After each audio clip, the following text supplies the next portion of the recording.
Hello, my name is Tony Hitchcock. I live in a little place called Murray's Beach in the state of New South Wales in Australia. And of course I'm a student of the Introduction to Music Production through Berkeley.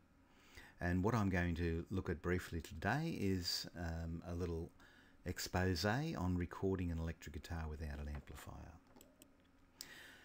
This is a simple schematic of the system that I use to record my electric guitar without using an amplifier. You can see the connections fairly simply there. I use a standard instrument cable, an unbalanced instrument cable, to plug the guitar directly into the interface, and of course then the monitor speakers are connected via balance cables, and a USB cable goes from the interface to the computer. This is simply a photograph of the dual inputs that allowed both an XLR and a phono connection, and so these preamps will handle both a mic signal, so a balanced signal, or an unbalanced signal. That's simply my guitar plugged into the interface. This is the top panel of the interface as well, and you'll notice that you have control through high Z and pad in terms of a gain stage, along with an input gain trim. Okay, the main problem that you have with recording an instrument like a guitar is that of latency. Now I'll very quickly try to explain what latency is.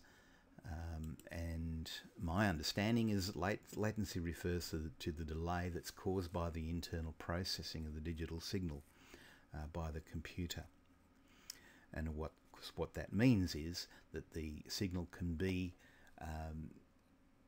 come back to the player after you actually play the note. So that can be a real problem if you're recording instruments such as electric guitars, because the signal returning to the performer can be audibly delayed and can really put the performer off. So we've got to find a way of dealing with this. Now, it can be overcome in a couple of ways. One of them is using an interface that sends the input signal directly to the speakers, much like a through in a direct box. Or using a DAW that's capable of what's called direct monitoring. And it's actually using the DAW and the interface in conjunction. Okay, I'll try to explain how direct monitoring works in the DAW that I use, which is Cubase.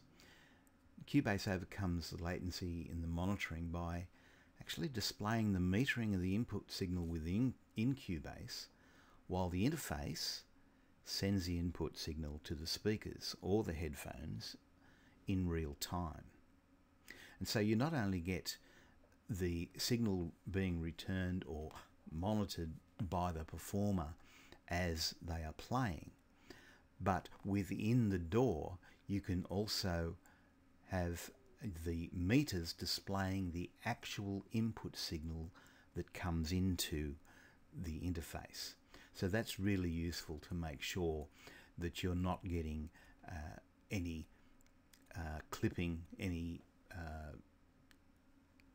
too loud parts through into the system, so you can actually monitor it directly within the DAW.